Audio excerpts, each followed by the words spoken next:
하는 말씀으로 함께 말씀을 나누도록 하겠습니다. 사실 추수감사절 그러면은요 11월 셋째 주에 드려요. 한국에서는. 미국에서는요 11월 마지막 주 목요일 날 추수감사 주간이 시작돼요. 그러니까 공휴일이 되는 거예요. 그래서 주일날 감사주일 되고, 근데 저희가 이제 11월 첫째 주에 감사예를 드리는 이유는 우리 한국 저기에는 조금 늦는 감이 좀 있더라고요. 그래서 추수감사예를 11월 첫째 주에 드리게 되었습니다. 여러분 추수감사주일이 어떤 날입니까? 바보 같은 질문인가요? 그렇죠? 네. 추수감사주일은 말 그대로 한 해 동안 추수의 기쁨을 하나님께 감사함을 드리는 주일이 바로 추수감사주일입니다. 농부는 봄에 씨앗을 뿌리잖아요. 그리고 가을이 되면 추수의 기쁨을 누리게 되는데요. 가을에 그동안 열심히 땀 흘려 수고하며 심었던, 애썼던, 애지중지 키웠던 그 곡식들이, 그 과일들이 그 자라는 그 기쁨을 볼 때 얼마나 마음이 흡족하겠습니까? 그렇죠? 그런데 이것이 과연 농부의 수고로만 얻게 되는 결실일까요? 여러분 어떻게 생각하시는지요? 농부도 열심히 땀 흘려 일하며 수고하며 풍성한 과일에 또 추수의 기쁨을 누리지만 그 이면에는 바로 하나님의 은혜가 있었다는 것을 여러분 기억할 수 있기를 주님으로 축복합니다. 물론 농부의 수고가 없었다는 것은 아닙니다. 분명 농부의 그 땀 흘린 애쓴 그 수고가 분명히 있습니다. 그럼에도 불구하고 그 이면에는 하나님의 은혜가 있었기 때문에 가능했다는 것이죠. 여러분 생각해 보십시오. 열심히 정말 애지중지 정성을 다해서 사랑을 다 흠뻑 줘서 추수한 과일 또 벼 이것이 하루아침에 다 망가지는 경우가 있잖아요. 올해 뭐 태풍이 몇 번이나 계속 한반도를 휩쓸고 갔는데 그로 인해서 곡식들이 양식장이 다 그렇죠. 많은 피해를 우리가 겪었지 않습니까? 그러니까요. 사실 아까도 계속 이야기했지만 우리 마음대로 안 되는 게 우리 삶이에요. 적당한 비와 바람, 햇빛이 있어야지만이 풍성한 과일, 또 풍성한 추수를 맺을 수 있게 되는 겁니다. 그러니까 우리 마음대로 되는 것이 아무것도 없죠. 그러니까 하나님의 반드시 지켜주심과 보호하심과 그 이끌어주심이 있지 않으면은 풍족한 추수를 우리가 기대할 수 없다라는 겁니다. 그런데요, 여러분 농사만 그럴까요? 농사만 그러겠습니까? 아니죠. 우리 인생의 농사도 마찬가지입니다. 우리 자식의 농사도 마찬가지예요. 내 맘대로 되는 거 있어요? 내 맘대로 되는 게 아무것도 없어요. 우리가 계획하고 열심히 이렇게 하면 되겠다 하고 열심히 노력하고 수고하지만 결국 내 맘대로 되는 것은 거의 없어요. 그것이 우리 인생 아니겠습니까? 그렇죠? 고린도전서 3장 6절 말씀 한번 읽어볼게요. 시작. 나는 심었고 아볼로는 물을 주었을 때 오직 하나님께서 자라나게 하셨나니. 우리는 심고 물을 줄 수는 있어요. 그러나 수고하고 열심히 인생을 살아봐도 그것이 잘 자라게, 그것이 잘 이끌어가게 하게 되는 것은 결국 누가 하는 일이에요? 하나님이 하시는 일이에요. 그래서 우리가 우리 마음대로 계획할지라도 그 길을 인도하시는 분은 하나님이시다. 그렇게 말씀하고 있습니다. 그러니까 이 은혜를 생각하면 그 은혜를 우리가 마음으로 감사를 드리는 그 몸으로 표현해서 우리가 가지고 있는 모든 것을 총동원해서 감사함으로 드려지는 예배가 추수감사절이에요. 그러니까 여러분 그 의미를 잘 알고 계셔야 돼요. 이날은 특별히 하나님께 감사함으로 내 몸을 다 바쳐 하나님께 예배할 수 있는 저와 여러분들 수 있기를 주의 이름으로 축복합니다. 아멘. 추수감사절은 사실 1620년에 영국에 살고 있었던 102명의 청교도들이 신앙의 자유를 찾아서 메이플라워를 타고선요 117일 동안 이 대서양을 횡단하면서 1620년 11월 20일에 신대륙인 플리모스 항에 도착하게 됩니다. 그곳에서 그들은 극심한 추위와 굶주림을 겪게 돼요. 그래서 102명이었던 사람들이 44명이 죽음을 맞이하게 됩니다. 또 더욱이 감사하게도 원주민들, 인디안에 의해서 그들의 도움으로 말미암아 옥수수를 재배하고 첫 수확의 기쁨을 누리게 됩니다. 그때 하나님 앞에 지금까지 우리가 이렇게 수수하고 잘 지냈던 것은 하나님의 은혜다. 내가 먼저 하나님 앞에 감사 예배를 드리자 라고 해서 시작된 것이 바로 이 추수감사절의 유래가 되었던 겁니다. 그러나 이 추수감사절의 의미를 다시 한번 되새겨보면 그 전에 또 있었습니다. 언제였냐면 창세기에, 여러분 아담의 아들 가인과 아벨 아시죠? 가인은 그리고 아벨은 농사를 짓고 양을 치며 생활하는 중에 가인은 땅의 소산으로, 아벨은 양의 새끼로, 그리고 기름으로 하나님께 감사의 제사를 드리게 되는 것부터 감사 예배가 시작된 거예요. 절기로 따지게 되면요, 이스라엘 민족이 지키던 이 3대 절기에서 그 의미를 우리가 찾아볼 수가 있어요. 우리가 오늘 함께 읽은 그 본문이 출애굽기 23장 14절에서 16절 이 말씀이 바로 이스라엘의 3대 절기를 기록하고 있습니다.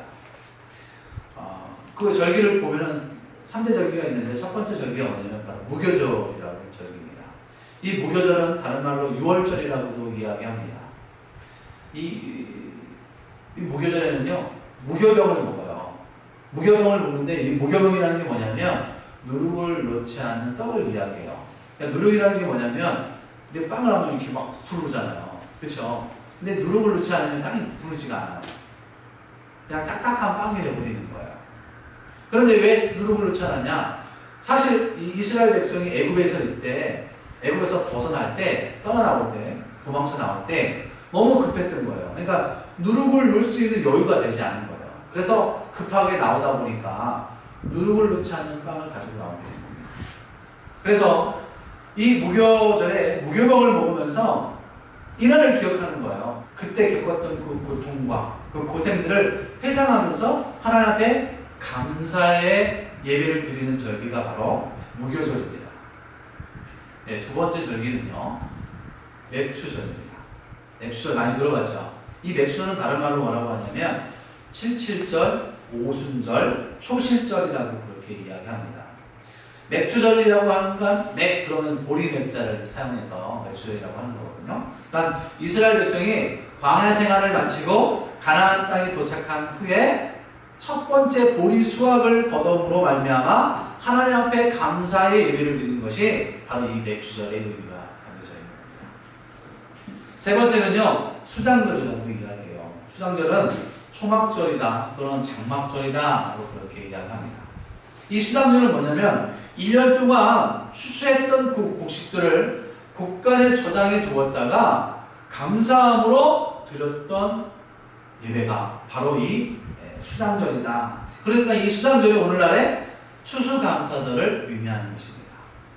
그러니까 추수감사절의 유래다라고 보시면 될 겁니다. 자, 이렇게 이스라엘 3대 절기는 반드시 지켜야 하는 특별한 날이 되었던 겁니다. 근데 이 3대 절기에 공통적인 특징들이 있습니다.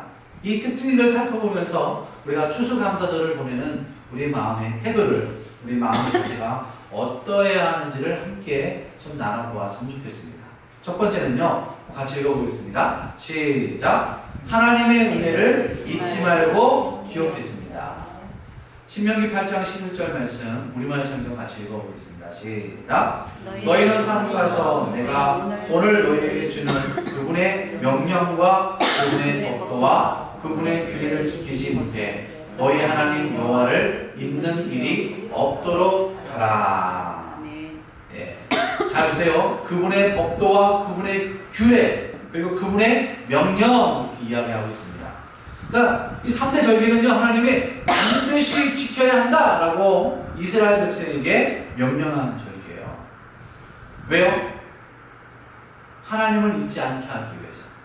자, 신명기 8장 14절 우리만 성경 한번 읽어보겠습니다. 시작. 너의 마음이 교만하여 이집트에서 그 종살이를 하던 땅에서 너희를 이끌어내신 너희 하나님 여호와를 잊게 될 것이다. 그러니까 여러분, 이 절기를 지키지 않으면 그동안에 하나님께서 이스라엘 백성에게 베푸신 은혜를 어떻게 한다고요? 잊어버리게 될 것이라는 것을 알고 있기 때문에 하나님이 이 절기를 지키라고 하신 거예요.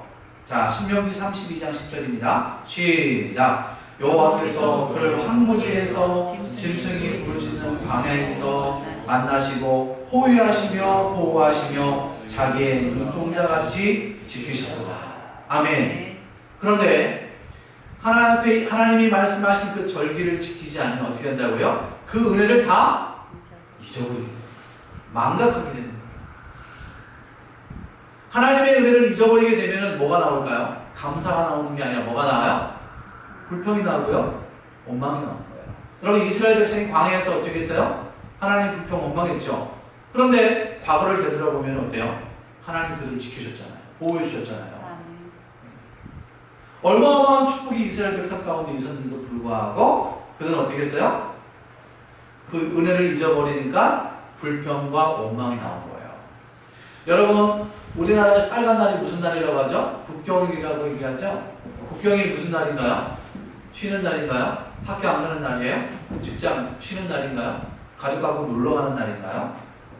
그 의미가 아니죠. 쉬라고 우리에게 주는 게 아니죠. 뭐예요? 잊지 말라라고 의미가 담겨져 있는 거예요. 여러분, 8월 15일이 광복절이잖아요. 우리가 일제 치하에 35년 동안 식민지, 주권을 빼앗기고 빼앗은 과거의 역사를 후손들이 기억할 수 있도록 8월 15일을 광복절로 정한 거예요. 이날을 기념하기 위해서 국경일로 정한 겁니다. 절대 이날을 잊지 말라. 여러분, 마찬가지입니다. 아무것도 가지고 나온 것이 없는 이스라엘 백성에게 하나님의 도움과 은혜, 그렇죠? 이 광야 생활 가운데서 그 수많은 적들로부터 지켜주시고, 만나와 메추라기를 통하여 또 반석을 깨서 물을 주시고, 구름 기둥과 불 기둥으로 그들을 지켜주시고 보호해주시고, 가나안 땅의 원주민들과 싸워 이기고 승리하게 하여 주시고, 그곳에 정착하여 씨를 뿌리고 추수의 열매를 주신 그 하나님의 은혜. 그러니까 이스라엘의 그 3대 절기에는 그 은혜와 그 의미가 고스란히 다 담겨져 있는 거예요. 그런데 그 의미를 잊어버리는 그 순간에 그들의 마음속에서는 불평과 원망을 합니다. 다시 애굽으로 돌아가자! 라는 말이 나올 수밖에 없어요. 그게 우리의 모습이에요. 우리도 마찬가지잖아요. 하나님이 지금까지 여러분들을 지켜주시고 보호해 주셨죠? 아멘? 그런데요, 그 의미를, 그 은혜를 깨달을 수 있는 시간을 우리가 함께 하지 못하면 어떻게 될까요? 다 잊어버리는 거예요. 다 잊어버리게 되는 거예요. 그 은혜, 하나님의 은혜를 잊지 않고 끄집어낼 수 있는 감사의 배가 추수감사절의 의미를 갖고 있는 거예요. 여러분, 그 추수감사절의 의미를 감사하며 오늘 그 은혜를 기억하며 되새기며 하나님 앞에 예배할 수 있는 우리 모두가 되시기를 바랍니다. 아멘. 두 번째 한번 읽어볼까요? 시작. 하나님께 감사했습니다. 다시 한번 시작. 하나님께 감사했습니다. 시편 136편 16절입니다. 시작. 그의 백성을 인도하여 광야를 통과하게 하신 이에게 감사하라. 그 인자하심이 영원하리로다. 아멘. 자, 여러분, 은혜를 우리가 잊지 않고 꺼내놨다 한다면은 그걸 표현해야 되겠죠. 그렇죠. 그것을 드러내야 되겠죠. 그게 뭐예요? 하나님 감사합니다. 하나님 감사합니다. 하나님 감사합니다. 여러분, 받은 은혜가 많은데 그 은혜를 표현하지 않으면 어떤 사람일까요? 어떤 사람일까요? 괘씸하죠. 다른 말로 말하는 거예요. 배은망덕한 사람인 거예요. 은혜를 모르는 사람. 여러분, 은혜를 모르는 사람을 딱 봤으면 어때요? 정이 뚝 떨어지죠. 그 사람 도와주고 싶은 마음 없잖아요. 그렇죠? 어느 마을에 착한 사람이 우연한 기회에 이 빈민촌을 방문하게 되었습니다. 근데 그들이 사는 삶이 너무나 딱한 거예요. 그래서 한 사람을 후원해 주기로 했습니다. 그 사람에게 매일 10만 원씩 생활비를 보조해 주었고 그 일은 계속 오랫동안 지속되었던 겁니다. 그런데 어느 날 경기가 너무 안 좋아서 그날은 5만 원을 보내준 거예요. 그러다 며칠 후에 그 사람으로부터 한 장의 편지가 날아왔습니다. 그 편지의 내용이 이런 내용이었습니다. 매월 꼬박꼬박 10만 원씩을 보내주었기에 이달에도 그 10만 원을 쓸 계획을 다 세워놓았는데 예고도 없이 5만 원만 딸랑 보내시면 어떡합니까? 선생님 때문에 내가 다른 사람들에게 빚이라도 져야 한단 말입니까? 이번에 보내주지 않는 돈 5만 원을 속히 보내주십시오. 여러분 이 편지의 내용을 듣고 어떤 마음이 듭니까? 이 배운 방법 그런 생각이 들지 않아요? 이 사람에게 10만 원 보내주고 싶은 마음 생깁니까? 이게 은혜를 모르는 사람의 모습이에요.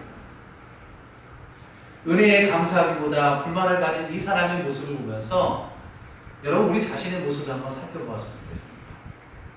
하나님의 은혜와 사랑에 감사하기는커녕 부족하다면서 더 채워주실 것을 떼쓰는 우리의 모습을 돌아보면서 회개하면서 또한 하나님 앞에 이 시간에 감사의 마음을 담아 감사의 예배를 드릴 수 있는 우리 모두가 될 수 있기를 주님의 이름으로 부탁을 드립니다. 세 번째는요, 같이 읽겠습니다. 시작. 빈손으로 나오지 않았습니다. 신명기 16장 16절 17절입니다. 시작.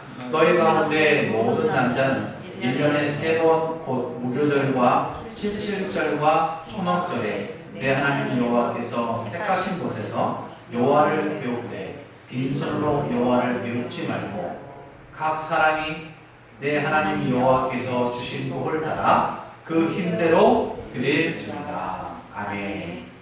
이 3대 절개의 특징 가운데 한 가지는 뭐냐면 최상의 예물을 준비해서 정성껏 하나님께 드렸다라는 겁니다.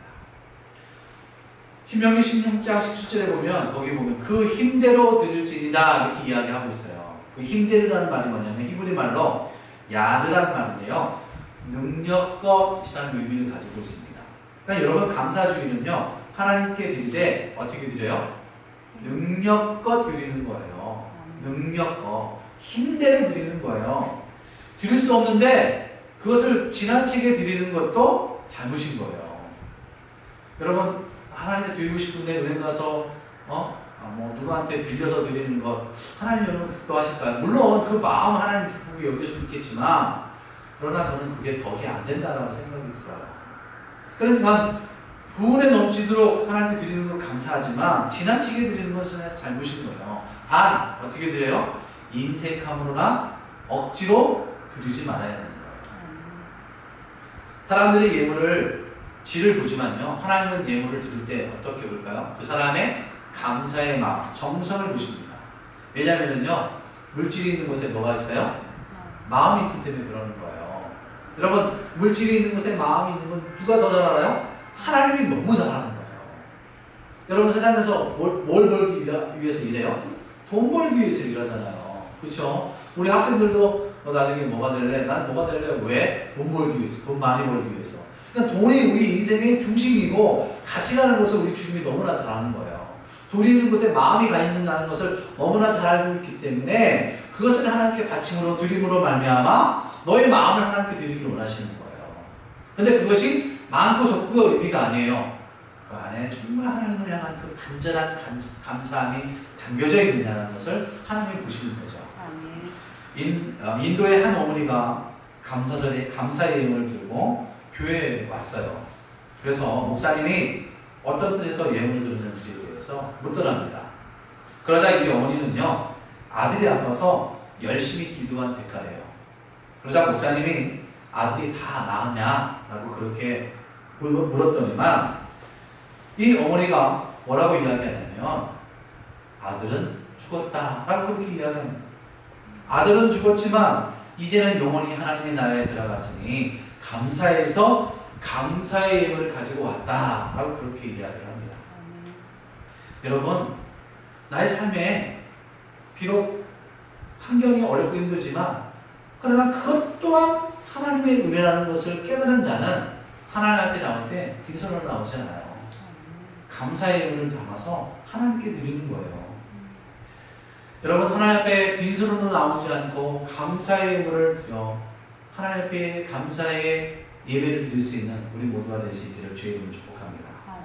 이렇게 이스라엘 3대 절기에는요, 하나님의 은혜를 기억하고 감사하며 감사의 마음을 담아 예물을 드림으로 어떤 예배가 되었을까요? 축제의 예배를 드리게 되는 겁니다. 축제의 예배. 그런데요, 오늘날 이 세 가지 특징들을 함축해서 드리는 날이 있어요. 그 날이 언제인지 아세요? 네? 이 세 가지 의미를 함축해서 드리는 날이 있어요. 언제일까요? 바로 그날이 주일입니다. 여러분, 주일은요 매주마다 드리죠.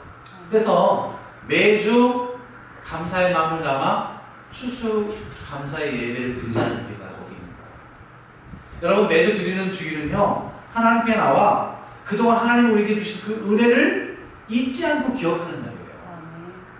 여러분, 우리가 일주일 동안 살아가면서 하나님 우리에게 주신 은혜가 너무 많잖아요. 그런데 여러분, 주일날 빠지면은요, 예배 안 드리면요, 그 은혜를 여러분 기억할까요? 안 해요. 이 예배를 통해서 하나님의 은혜를 끄집어내며 감사할 수 있는 날이 바로 주일이에요. 여러분, 주일은요, 그동안에 있었던 하나님이 우리에게 베푸신 놀라운 그 은혜의 일들을 하나님께 감사하며 이름으로 고백하는 날이 주일이에요. 주일은 하나님께 감사의 마음을 담아 예물을 드리는 날이 주일이에요.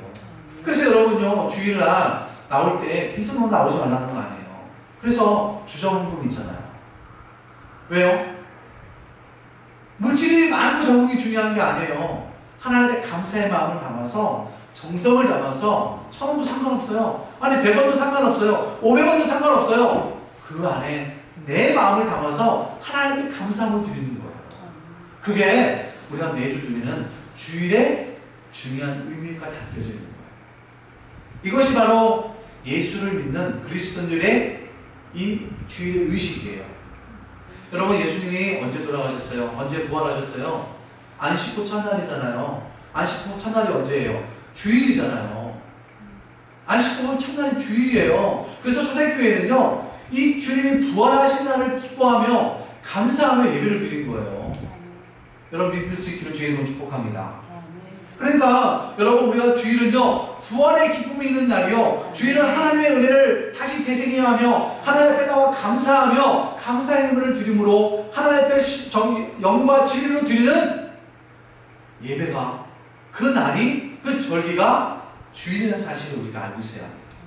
그러므로 매주 드리는 이 주일, 하나님 앞에 감사함을 드릴 수 있는 우리 모두가 될 수 있기를 주의 이름으로